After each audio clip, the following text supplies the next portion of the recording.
all your worry, suffering, whatever you name this, anxiety, कुछ भी कह लो, वो मिनटों में डिसअपियर हो जाएंगे यदि आप छोटी सी एक दो बातें जो मैं आपसे अभी कहने वाला हूँ, डिस्कस करने वाला हूँ, उनको यदि हम समझते हैं ना, तो मैं कह रहा हूँ 99 क्या 100 मान लो, सारी चीज़ें लगभग सॉल्व हो सकती हैं।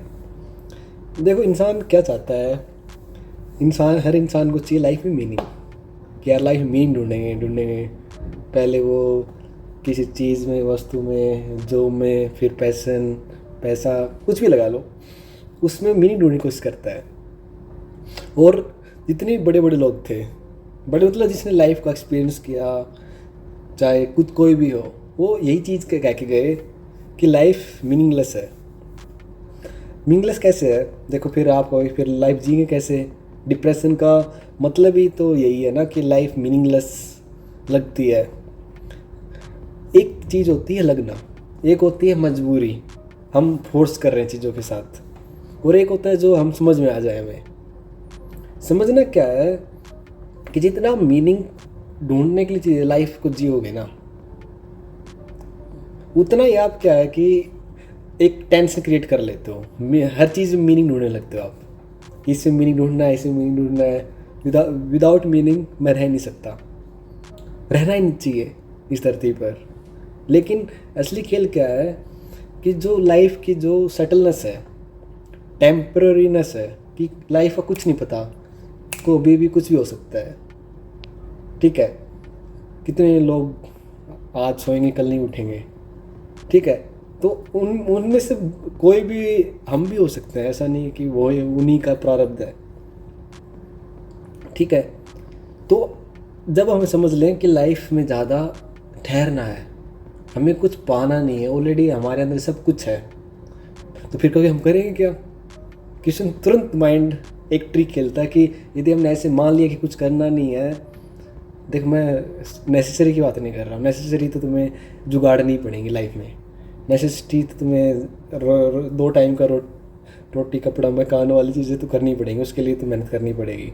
लेकिन यदि तुम मीनिंग ना ढूंढ के सिर्फ नेसेसिटी के लिए काम करते हो कि मुझे कि कुछ ना कुछ तरीके हो ही जाएंगे, नेसेसिटी के बहुत सारे तरीके होते हैं, मेहनत करने के भी होते हैं, बिना मेहनत के भी होते हैं, कि आप खाने का भी बंदोबस्त कर सकते हो बहुत कम पैसे में, ना नहीं पैसे में भी आजकल लोगों को खाना तो मिलता है। मैं भटक जा रहा हूँ बार बार। यदि हम मान लेते हैं कि लाइफ में कोई मीनिंग नहीं है, तो क्या होगा? फिर आपका क्वेश्चन रहेगा कि फिर हम करेंगे क्या? फिर तो हम डिप्रेशन में चले जाएंगे और एंजाइटी बढ़ेगी। लेकिन ऐसा नहीं है। जो आपका प्रारब्ध है, प्रारब्ध मतलब कि आपके जो पास्ट जन्मों के कर्म होंगे, इस जन्म के कर्म होंगे, उसके अकॉर्डिंग आपका नेचर बन गया है। चाहे वो नेचर अच्छे इंसान का हो, योगी का हो, ज्ञानी का हो, प्रेम करने वाला हो, भक्ति करने वाला हो, कुछ भी हो, उसके अकॉर्डिंग आपको काम तो करना पड़ेगा, उसके अकॉर्डिंग आप एक्ट तो करोगे, लेकिन उसके अंदर टेंशन नहीं होगी। वो कुछ पाने के लिए नहीं करोगे, बस अपना जो बचा हुआ कर्म है ना, उसको पूरा करने के लिए करोगे। और तब तुम ऐसा करते हो तो उस प्रोसेस में भी आप इंजॉय कर पाओगे, 100% जा पाओगे, जब तुम्हारे कर्म ही तुम्हारा सब कुछ है, न कि तुम्हारा उसका फल। तो फल की सोच भी नहीं रहे हो, तुम्हें कुछ चाहिए नहीं फल से। समझ रहे हो? कि जैसे मैं हूँ, चलो अपनी बात करता हूँ, मैं जो चीज़ कर लिया, करना था चीज़ें सेट करनी थी, वो कर ली। अब मेरे को मान लो मेरे को समझ में आ गई चीज़ें, तो मैं करूँ क्या? तो करना क्या है कि तुम्हारा जो मेरा नेचर है उसके अकॉर्डिंग मुझे एक्ट करना है। उस चाहे उसका रिजल्ट कुछ भी हो, कुछ मिले नहीं मिले, अच्छा हो बुरा हो, कुछ भी हो, बस ये समझ के करना है कि मैं उसमें कुछ, मेरे को मीनिंग नहीं ढूंढना है, और न मुझे रजिस्ट करना है, समर्पण के साथ उस काम को करना है। चाहे काम हो, चाहे भक्ति हो, चाहे प्रेम हो, चाहे ज्ञान हो। डिफरेंट पाथवे होते हैं, डिफरेंट नेचर होता है इंसान का। कोई अर्जुन होता है, कोई दुर्योधन होता है, कोई वो होता है। दुर्योधन नहीं थी इस जन्म में, भगवान दुर्योधन बनाया तो उसका अपने वो कर ले कि उसके कर्म कर ले, उससे तो भाग नहीं सकता। लेकिन तो यदि उसको रजिस्ट करेगा, क्योंकि ये एक सिंपल सी बात है, इस लाइफ दुनिया के अंदर जो बैलेंस है ना, बैलेंस है तभी ये दुनिया चल रही है। जिस दिन बैलेंस हिलेगा ना, ऊपर नीचे होगा, उस दिन ये दुनिया तबाह हो जाएगी। ये तो 100% सच है, इसमें कोई आप कितने फैक्चुअल ले लो, बैलेंस की वजह से चल रही है। बैलेंस क्या है कि बैलेंस हर चीज़ का, अच्छाई बुराई सूर असुर, क्योंकि हमारे इंसान वो छोटे नैरो विजन देखता है, उसकी छोटी सोच है, तो वो सो कहता है कि नहीं ये गलत ये सही। लेकिन भगवान बैलेंस बना के चलता है कि एक चीज़ बैलेंस होती है तो दूसरी चीज़ अपने आप बढ़ा देगा, ऑटोमेटिकली वो बैलेंस में आ जाते हैं। कि बुराई हो रही है तो कुछ अच्छाई वाले तत्व वो ले आएगा, वो वाले इसको करके इनको डिस्ट्रॉय, वापस ये बुराई बराबर हो जाएंगे। ऐसे ही यदि अच्छाई ज़्यादा हो गई तो कुछ बुराई आएंगी, वो अच्छाई को कम कर देगी और फिर भी इक्वल हो जाएगा। तो लाइफ चल रही बैलेंस पे, सुख दुख ये हर चीज़ बैलेंस का है। जहाँ पर द्वैत है, द्वैत मतलब दो चीज़ें यदि देख पा रहे हैं हम, दिन रात सुख दुख अच्छा बुरा, तो उस खेल में हर जगह जहाँ पे द्वैत है वहाँ रहेगा, ये पक्का रहेगा। जैसे सूर्य एक है, उसमें कोई द्वैत नहीं है, ठीक है।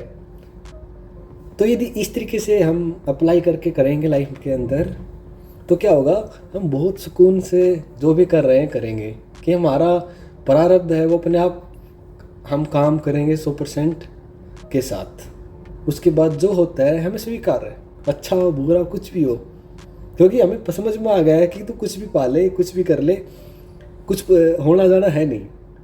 राके झुनझुन वाला करोड़ों हजार करोड़ रुपए इन्वेस्टमेंट में अच्छा करके भी लास्ट में कहता है कि मैं दोबारा नहीं बनना चाहता। डेल कार्नेगी कहता है कि भगवान चाहे नेक्स्ट टाइम जन्म में मुझे अपना पियोन बना देना, लेकिन मुझे इस डेल कार्नेगी मत बनाना। तो मतलब जितने सक्सेस लोग हैं उतने ही वो अंदर से खाली हैं। ये एलन मस्क सबसे, मैं मानता हूँ कि सबसे मैकेनिकल रोबोटिक इंसान है वो।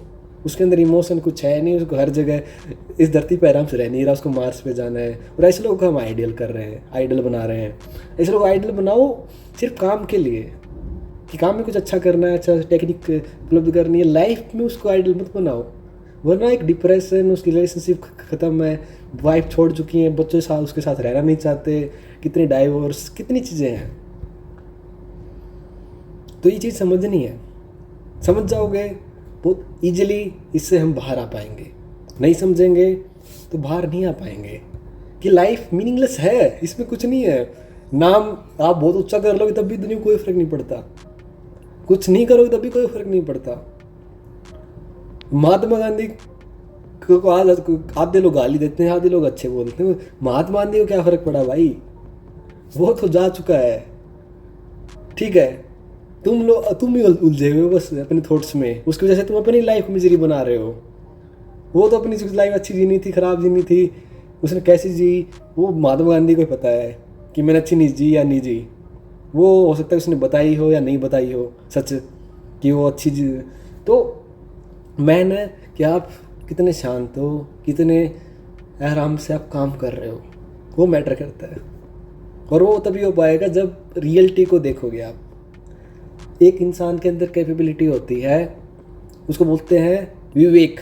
विवेक का मतलब होता है कि इंसान के अंदर ये पावर होती है कि क्या सच है क्या झूठ है, what is illusion what is reality. यदि आप इस चीज़ को बस जान लो ना, जो तुम्हारे भगवान ने सिर्फ इंसान को ही ये शक्ति दी है, तभी तो वो जीते जी मोक्ष प्राप्त कर सकता है। करते हैं लोग समाधि, यही तो है। और भागना किसी से नहीं है, हर चीज़ एक्सपीरियंस करनी है, कुछ भी हो, प्रेम लड़ाई सब कुछ, शादी सब कुछ एक्सपीरियंस करो लाइफ के अंदर। किसी से कुछ नहीं भागना है, लेकिन जस्ट माइंड में रहना चाहिए कि यू आर तुम इनसे ऊपर हो, है खेल है। Life is a game, just play it, don't bother about win lose, it's just play यार। जीत जाओगे तो भी कोई फर्क नहीं पड़ता, हार जाओगे तो भी कोई फर्क नहीं पड़ता, समझे। हारने वाले तो हारे हुए ही हैं, जीतने वाले भी हारे हुए हैं। अगर वो ये बात वही समझ सकता है तो जीता हुआ है। हारे हुए तो लोग यार कैसी बातें कर रहा है।